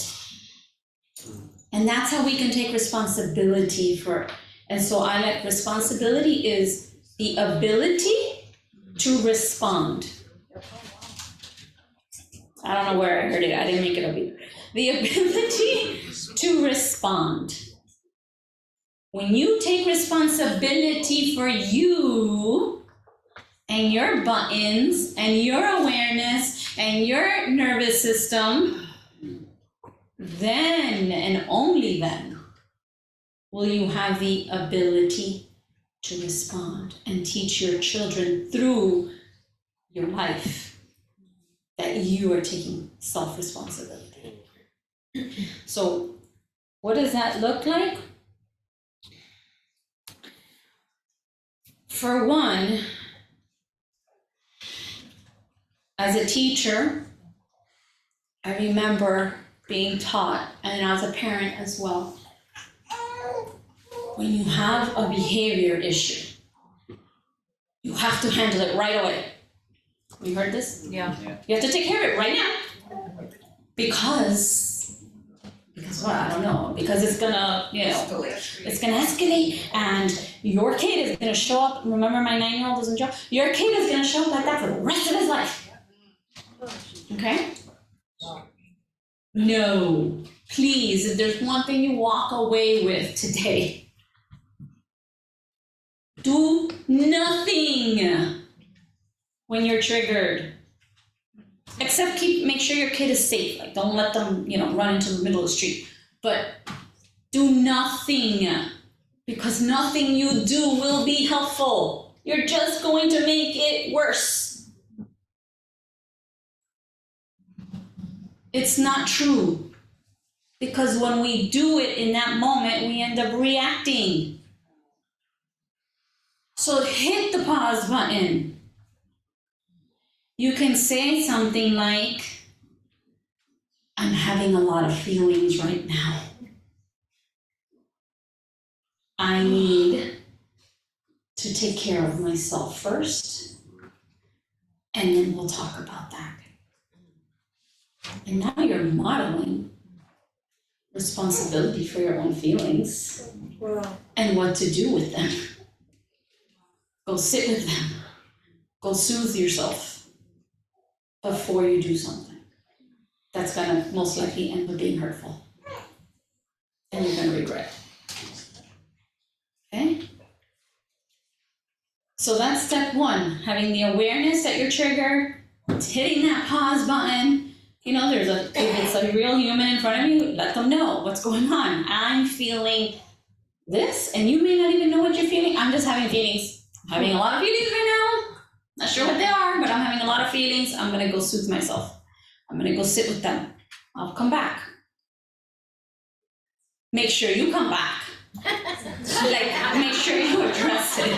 Right? Now we're creating an abandonment wound too, but and when we come back to address things, and this was already touched upon a little bit, and Dr. Dan Siegel talks about this a lot. Notice what your face. Sometimes, I don't know if your parents ever did this to you, or if you've done it as a parent, but it looks something like this. Yeah, I know. I understand.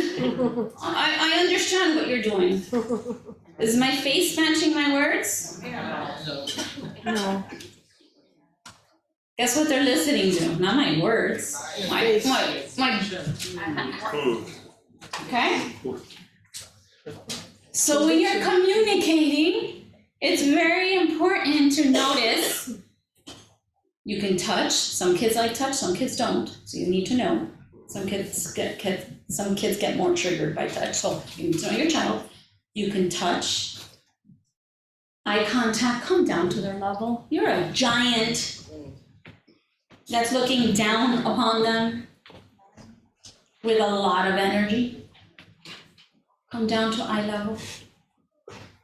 Soften your voice. I know we've been conditioned that you can't get your point across, and you can't teach your kids unless you're angry and yell and show them how much you feel that you are disappointed in them. It doesn't work. You know what they're hearing? I'm bad. I'm a disappointment.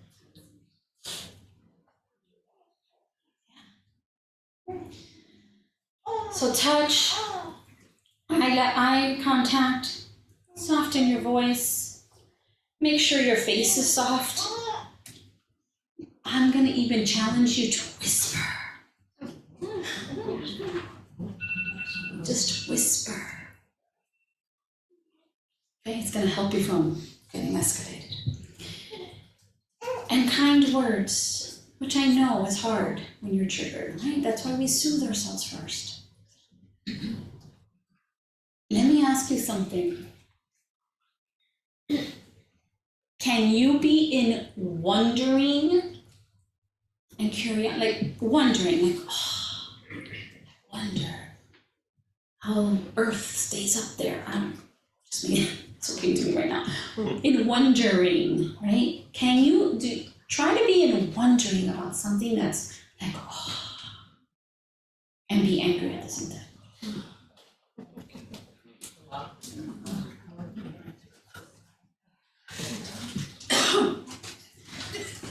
That's Kim John Payne's work. So that's our mission, to wonder what's going on underneath the iceberg. And if we're in wondering, we can't be angry. Because wondering is like, oh, ooh, it's so light and, curious and looking for more information. Right?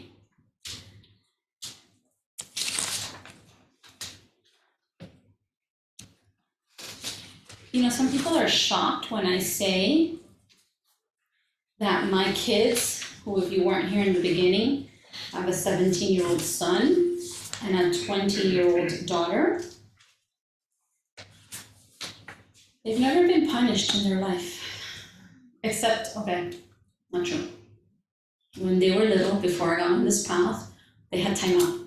But I haven't grounded them, ever. And that is like really shocking to some people.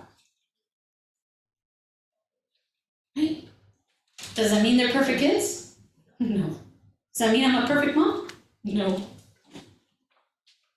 But we talk about things. We try to figure it out together. I try to figure out what part is mine.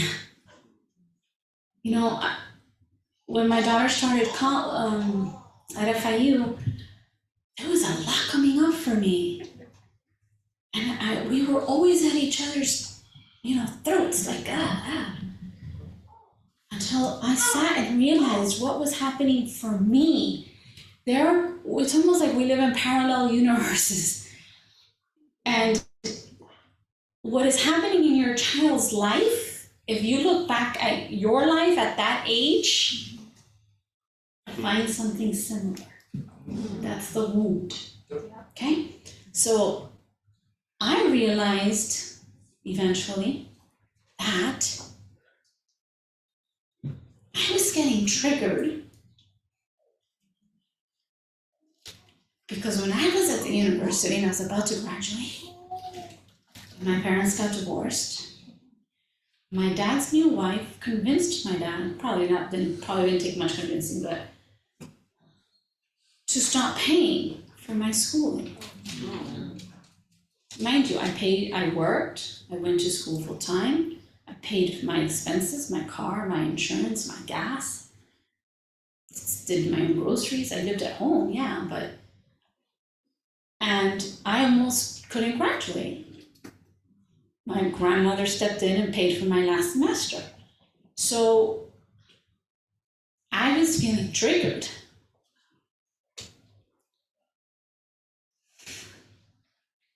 Because I was struggling to pay her tuition.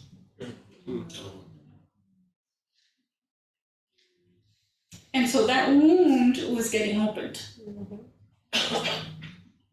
Because I had made the belief that my dad didn't love me because he wasn't paying for my school. And now that I couldn't pay for my daughter's tuition, she was gonna think shit. But until I realized that, I couldn't be like, oh, this is mine. Now I get to take responsibility for that and soothe that for me. And see it's not hers. She's not doing this to me. It's mine. And that's why I say we live in parallel worlds, and there's always a relationship between what's happening now and what happened to you, and look at the ages, and you look at the situations, there's a lot there for you to discover. All right, can we go to the next slide, please? So everything we've talked about has laid the foundation of connection, which the more connected you are, the more cooperation you're gonna receive. Do you want to help somebody who you're in connection with? It's just how we are.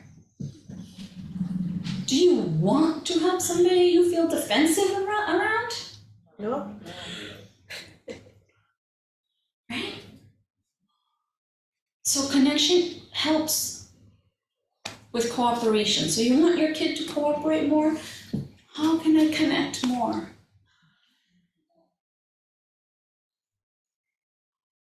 And the skills, it's what we model, right? And how we live our lives, how we take responsibility, how we soothe ourselves, how we respond instead of reacting.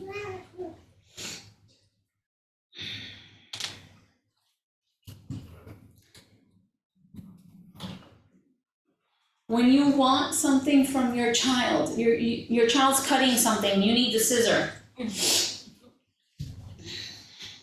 What do? You walk over there and you take the scissor. But then, you have something in your hand, and your child comes over and takes it. How dare you? You're so disrespectful. Well, you just modeled the same thing. How about if we walk over and say, hey, I need this scissor. Can I borrow it a second and do this? Something so simple. But none of us were taught. And wait till it's put in your hand. Now you're modeling an actual skill that they can take to preschool. And when they want something somebody else has, they can say, I want to play with that. Can I have a turn? Guess what, though? The other person can say no. I don't believe in you have to make your child share. Do you share everything with your child? I hope not. If you do, that's another issue. But Where's the class with? Another whole story. But we expect them to share everything. Right? And so the other child can say no. You can say no. Does that mean they're gonna be like, okay, I get it? No, most likely they're gonna have a lot of feelings around that. Looks like a tantrum. We have them too, by the way. So going back to what I was saying about our kids feeling like we can handle their emotions. If we can handle their tantrums, for lack of a better word, their big feelings taking over, they can handle them. But if we freak out and get all triggered by their tantrum or believe that they shouldn't have one, they should know better, then we're not creating the space for them to have their feelings be seen and heard and soothed. And they start to learn, I'm on my own. Nobody here can help me. Nobody understands me. Feelings and tantrums and all that and behaviors, it's an act. You know how you play charades and you act out the word because you can't speak? Okay, next time your child is having a tantrum or your inner child, they're playing charades. Or your husband. Or your husband. They're trying to tell you something, but they don't have words. Or your wife. They're acting it out. And sometimes it's just energy that they need to get out. Emotion is energy in motion. That's what emotions are, energy in motion. But what do we say? Sit there and time out, do nothing. And they're like, I got all this energy inside, I'm gonna do that. Right? So, we're gonna talk about teaching some skills now. I just want to touch, rewards and punishments don't work. They don't work. They work maybe the first few times. They work for a little bit. But think about it. You have to keep raising the ante. You have to keep raising that bar. I had a parent the other day tell me, I tell my 5-year-old, he got sent home from school for doing something, and I told him he wasn't gonna have any toys today because of what he did at school. And he said, I don't care. He said, well, then you're not gonna have any friends the rest of the weekend. I don't care. Then he's like, do I cancel his birthday party? No. No. He doesn't, he's saying, I don't care because you're not seeing him. You're not hearing him. So did you even get the full story about what happened at school? Well, the teacher said he had a tantrum and broke something. Why did he have a tantrum? I don't know. Yet, when the teacher came out, and here's the thing, I want to give you guys this too.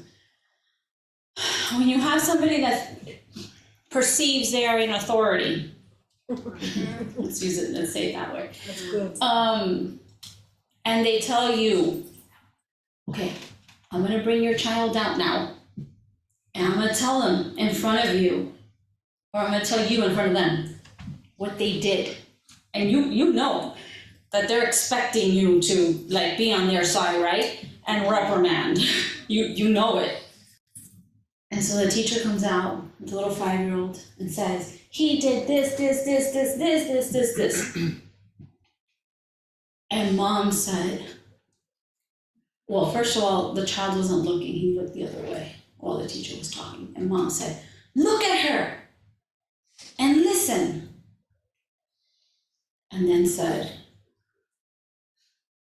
you can't do that. You can't break things, and now you're gonna have to fix it. She just went in on him. And then she was like, doesn't want to tell me what happened.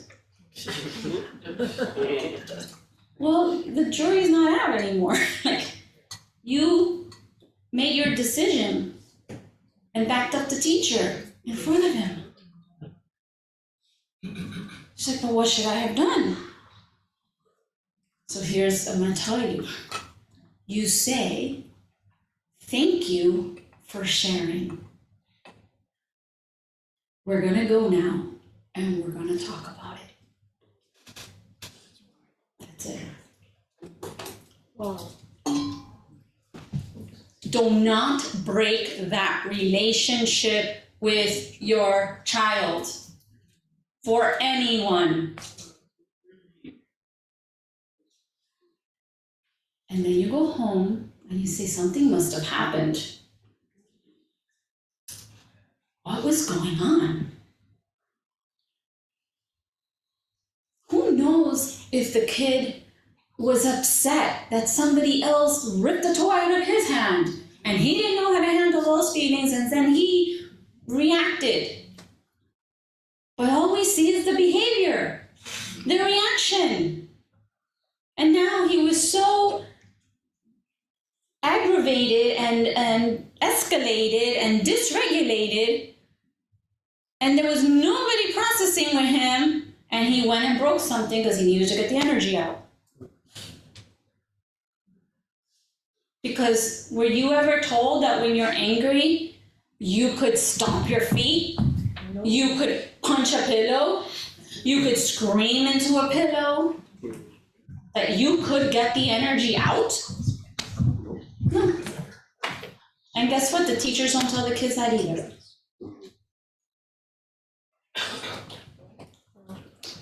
So, those of you that are leaving, or if you're leaving, I have a handout. If you wanna grab it before you leave, we're gonna go over it in a second.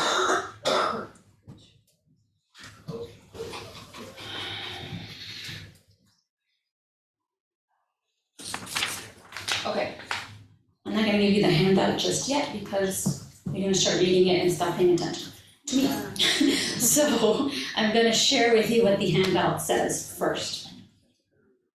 And the handout is gonna have 2 scripts on it to support you, okay? You don't have to do this verbatim, you don't have to memorize, this is just to give you an idea, okay? Because this is foreign language to us, right? It's to give you an idea, you do with it what feels right for you, make it your own. But your child is having a tantrum, your child hits somebody else. And it sounds something like this. I see, whatever you see, right? I see you hit her. Here's the key, neutral language. It's like you're at the baseball game and you're the what's it called, the announcer? The umpire? Commentator, right? They're not saying, oh, look how amazing player at base 1 is. They're just saying there's a player at base 1, right? We put all our judgment into our language.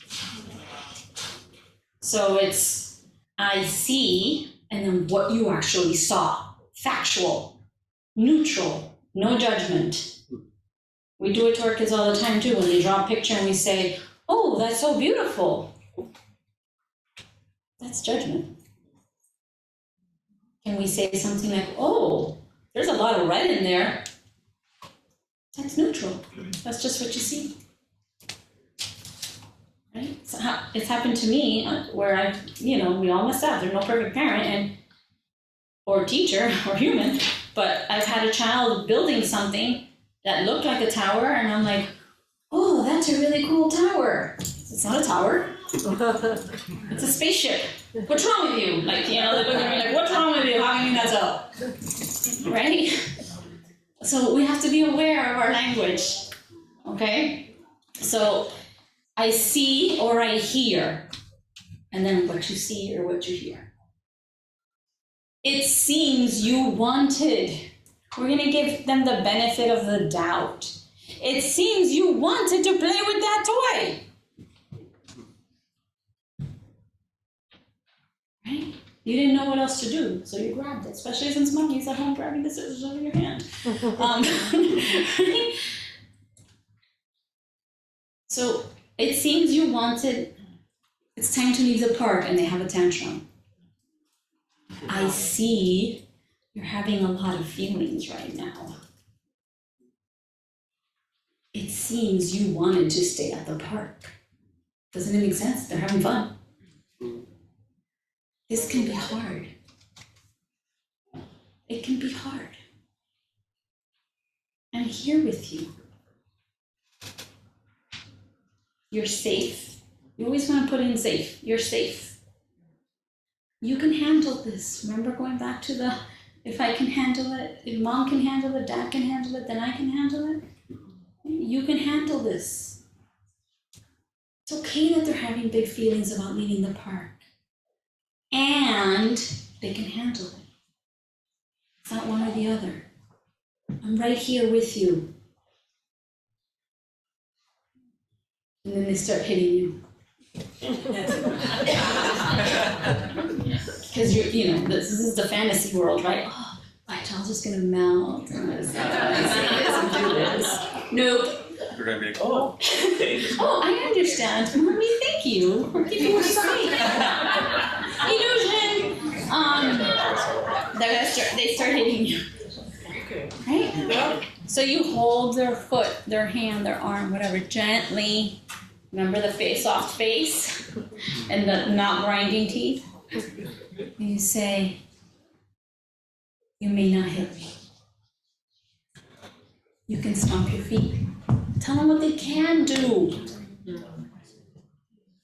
Because we just leave it at, You may not hit me. Okay, well, what the hell do I do then? So tell them they don't have the skills. That's our job, is to teach them the skills. You can stomp your feet. I mean, depending on what the situation calls for, right? It's time to leave the park and they're having a hard time. Take a few minutes to soothe them, have them feel seen and heard. Remember, this is always after you soothe yourself first, okay? And then remember how we talked how children don't have many choices in their life? And how annoying that is? Imagine if you didn't have any choices in your life, okay? So we're gonna give them a choice. We're not gonna give them endless choices. Do not do that. I've had parents do that. Every 2 seconds, you choose this or this. I have to tell the parent one day, you're driving me crazy. Too many choices, like too many. They can't handle it. They need you to be in charge. They need you to be the container.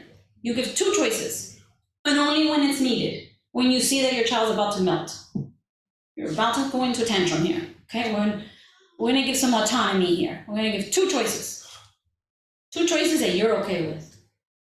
So, it could be something like, you have a choice. And you can't give choices until they're gone. Remember the brain? If they're in survival and emotional, they can't even hear your choices. And they can't rationalize. They can't make a choice, okay? You can, now I'm talking about a young child, okay? You can jump to the car like a frog. Or it helps to do one that you're kind of in control of. Or I can fly you like an airplane to the car. Here's something else we're taught. You can't be playful and disciplined. Because then that means you're giving in. You're accepting. You might want to write this. Oh, it's on your handout. You don't have to write this down. It's on your handout. Acceptance does not equal condoning the behavior. You can accept the human being in front of you with all their feelings and lack of skills. That doesn't mean you're condoning the behavior. And then after you accept them, you're gonna teach, you're gonna teach them skills. So go back to the slide with the 3 circles. You're gonna teach them skills. And then, if needed, like the kicking, you're gonna set a limit. But what do? We always go to the limit first. Without connecting, and then without teaching anything. Right? Conscious parenting does not mean that your kid do whatever they want, whenever they want, how they want. And become a punching bag for them. Emotionally. Okay? You're still teaching skills and you're still setting limits, but you're doing it with compassion, with understanding of what's happening inside them, and acceptance for them.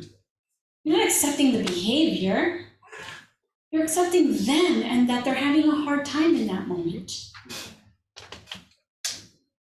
And that's why curiosity and wonder is so important, because it helps us to be playful too. And doing the inner child work and playing with your inner child is going to also help you to be more playful with your real children or your grandchildren. Our grandchildren, right? And not get stuck in that punishment. What do I do now to fix this? There's something wrong with my child. Right? We can be playful and set limits and teach skills. And so the last part I'm going to talk to you guys about is the repair. And it's been mentioned a little bit. Because we're not perfect, because we're human and we're going to screw up, we have to go back and repair.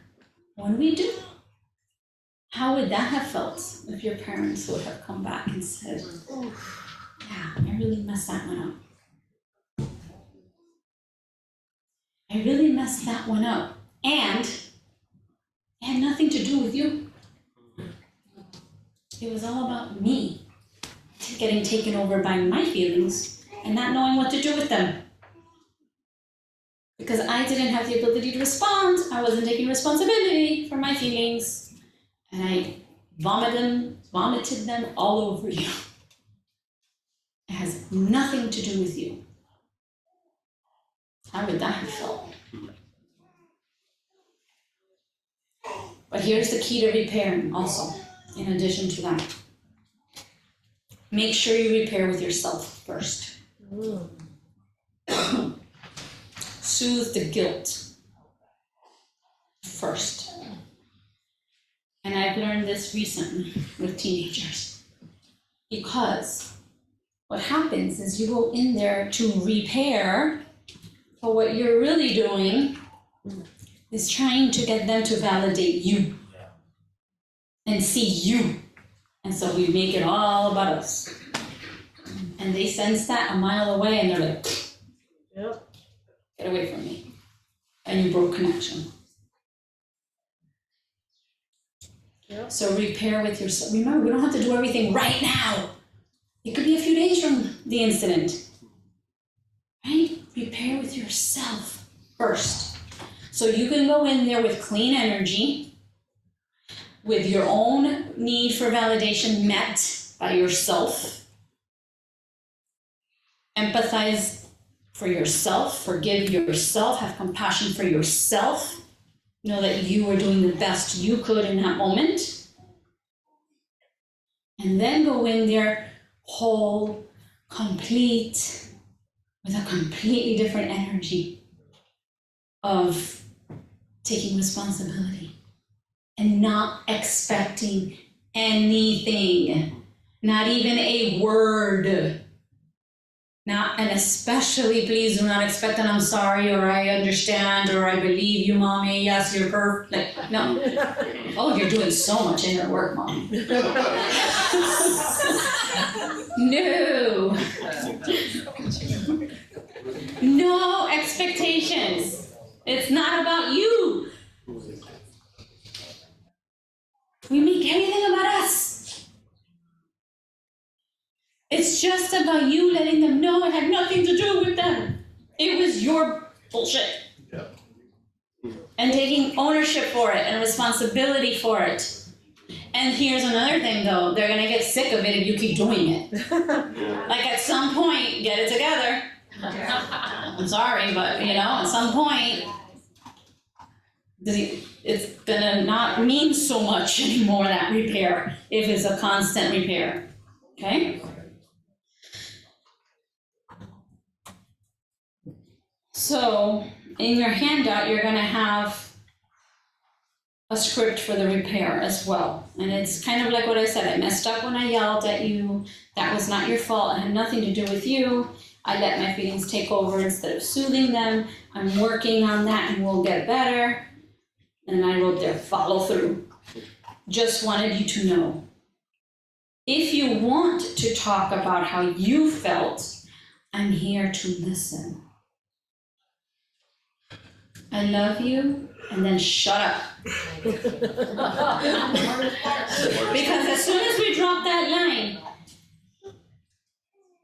if you want to talk, how about how you felt? I'm here to listen. Then we have an expectation of, okay, come on, talk. Because if you don't process this, it's going to stay stuck in your body now, and I'm going to traumatize you, and I can't handle that. So talk, tell me what's going on. And they feel that, and they're like, ugh. Right? So it's an invitation. And let go of your fear. Let go of your fear that you screwed them up. And that if they don't process it, they're going to have a horrible life. That's yours. Right? The universe has our back. The universe is in every cell of our body. It's in theirs too. They may not process it right now with you, but you open the door. And if you're doing the work and you're modeling it, trust me, they're getting it. One of my proudest moments was, okay, don't let your kids catch you doing this, but sometimes my kids will be on the phone in their rooms and the door's closed, but they talk really loud. So I'm listening. And I'll hear them say something very emotionally intelligent. And I'm like, whoa, that's what I might have said. Okay, they're getting it. Because my son is like a vault. That kid doesn't give you anything. He does not share a thing about his feelings. Okay? How old is he? 17. So, I take what I can get. Little, tiny bits. And that being said, like Giovanna was saying how her 17-year-old says, oh, we're going to a party, and you know, and like my 17-year-old, for those of you that came in late, told me last night they were going to an abandoned building with their friends.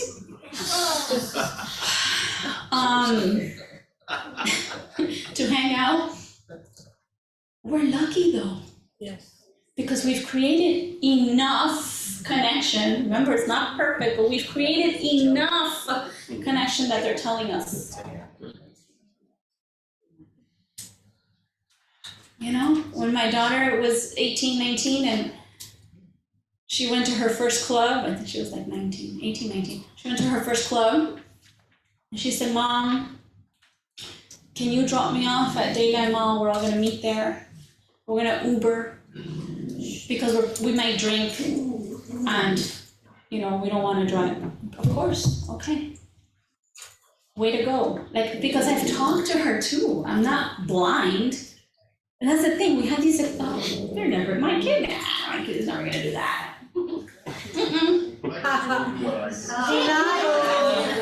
So prepare for everything, talk about everything. They're either gonna tell you or they don't. And when we punish them, guess what we're teaching them?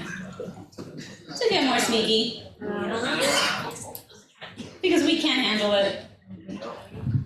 But when your kid is telling you that they drank and you're like, no. Inside you're like, oh my God! But you're like, oh, did you like it? What did you drink? How did it feel? Right? They're like, oh, no, she's not freaking out. Right? Then you go freak out by yourself. But in front of them, you're like, oh, okay. Yeah. It's a lot of letting go. And at the end of the day, do you want to know what I'm working on now? And this will be the last comment that I'm going to open up for questions. What I'm working on right now is realizing that, see if I can say this without crying, that even if it is on my son's journey to be incarcerated, that is part of his journey. And that's not mine.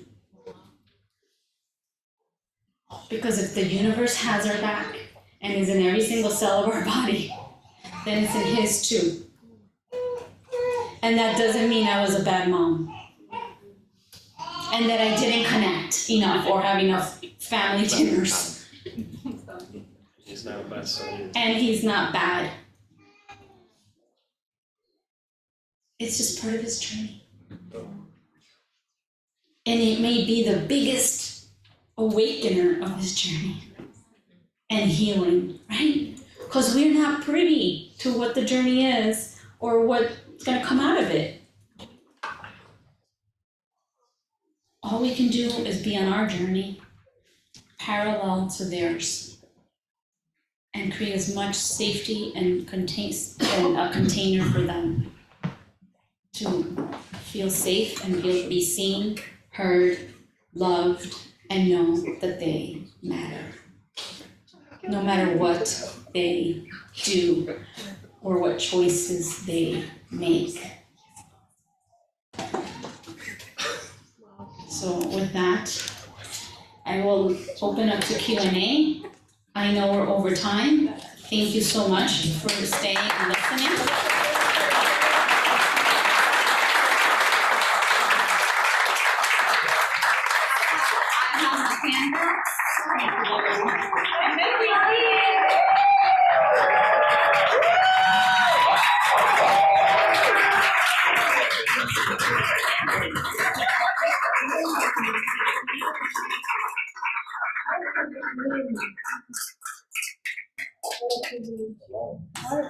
Thank you, guys. I knew this was the perfect. I don't do microphones, but I'm kind of getting used to it. I knew this was the perfect safe space and container for me to do my first big speaking event. And I was nervous at first, but I'm so passionate about this work that once I got started, nerves went out the door, and I just really, like, I covered some, I didn't cover some, and it's okay. It was perfect because it was what you needed and what came through me. It's not even mine, so it came through me for you all. So thank you for allowing me to be here and to and for receiving. Thank you. Thank you.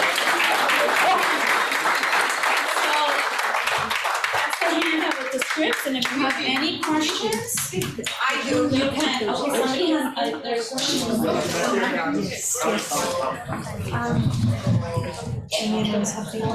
Guys, let's give it up really, really hard for Barby. Would you guys like to have her again? Yes.